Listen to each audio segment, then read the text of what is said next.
کون ہے وہاں؟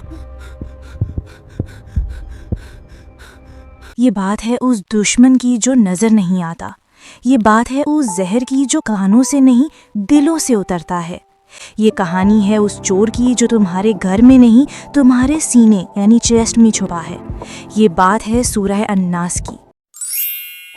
بچوں کو سکھایا جاتا ہے کہ جب ڈر لگے تو یہ پڑھ لو،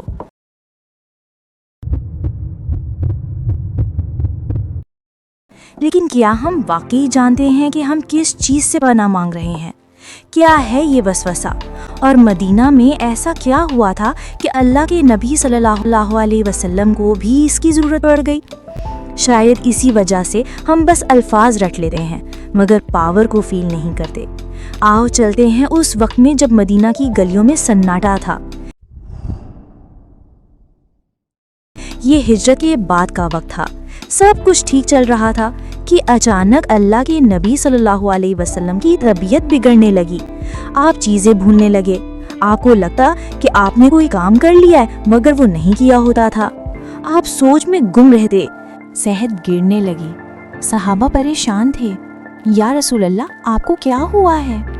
کسی کو سمجھ نہیں آ رہا تھا۔ اصل میں یہودی تھا، لبید بن العاصم۔ اس نے اور اس کی بیٹیوں نے مل کر اسلام کے سب سے بڑے دشمن نے گھنونا کھیل کھیلا تھا۔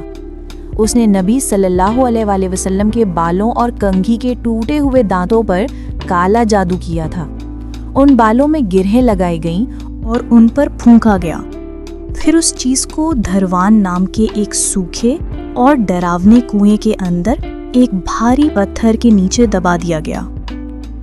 سوچئے، اللہ کا نبی جس کے پاس جبرائیل آتے ہیں وہ تکلیف میں ہے، یہ بتانے کے لیے کہ جادو اور حسد حقیقت ہے۔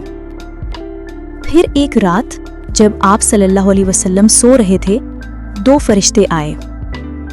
ایک فرشتہ سرہانے کھڑا ہوا، دوسرا پاؤں کے پاس۔ ایک نے پوچھا انہیں کیا ہوا ہے؟ دوسرے نے کہا انہیں جادو کیا گیا ہے۔ کس نے کیا ہے؟ لبید بن العاصم نے۔ صبح ہوئی، جبرائیل علیہ السلام یہ دو سورتیں لے کر نازل ہوئے، سورہ فلق اور سورہ ناس۔ نبی صلی اللہ علیہ وسلم نے حضرت علی رضی اللہ تعالی عنہ کو اس کنویں کی طرف بھیجا۔ جب وہ چیز نکالی گئی تو اس میں 11 گرہ تھیں۔ جیسے جیسے سورہ فلق اور سورہ ناس کی ایک ایک آیت پڑھی جاتی، ایک ایک گرہ کھلتی جاتی، اور جب آخری گرہ کھلی تو آپ صلی اللہ علیہ وسلم نے ایسا محسوس کیا جیسے کوئی جکڑ بندھی ہوئی تھی جو کھل گئی ہو۔ آپ بالکل ہلکے ہو گئے۔ آئیے اب اس سورہ کو سمجھتے ہیں۔ یہ صرف پڑھنے کی چیز نہیں، یہ ایک ویپن ہے، ایک ڈھال ہے۔ آیت 1، قل اعوذ برب الناس، کہہ دیجئے میں پناہ میں آتا ہوں لوگوں کے رب کی۔ غور کریں، یہاں صرف رب نہیں کہا، رب الناس کہا۔ رب وہ جو پالتا ہے، جو گرو کرتا ہے۔ جب بچہ پیدا ہوتا ہے وہ کمزور ہوتا ہے، رب اسے پالتا ہے۔ انسان کمزور ہے، اس لیے اسے سہارے کی ضرورت ہے۔ آپ پکار رہے ہیں، اے میرے مالک مجھے بچا لے۔ آیت 2، ملک الناس، لوگوں کا بادشاہ۔ اب آپ رب کے بعد بادشاہ کے پاس گئے۔ کیوں؟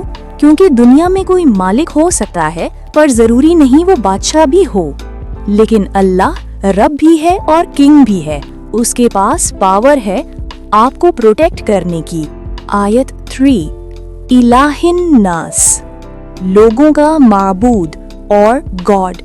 نوٹ کریں 3 بار ناس یعنی لوگوں کا لفظ آیا ہے، رب الناس، ملک الناس، الہ الناس۔ 3 بڑی ایٹریبیوٹس، کس لیے؟ کس دشمن سے بچنے کے لیے؟ شیر سے، آگ سے، طوفان سے نہیں۔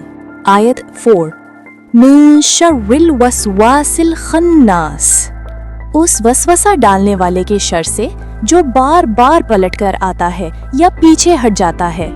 یہاں ورڈ یوز ہوا ہے خناس، اس کا مطلب سمجھنا بہت ضروری ہے۔ عبداللہ ابن عباس رضی اللہ عنہ فرماتے ہیں، شیطان انسان کے دل پر بیٹھا رہتا ہے، جب انسان اللہ کو بھولتا ہے یعنی غافل ہوتا ہے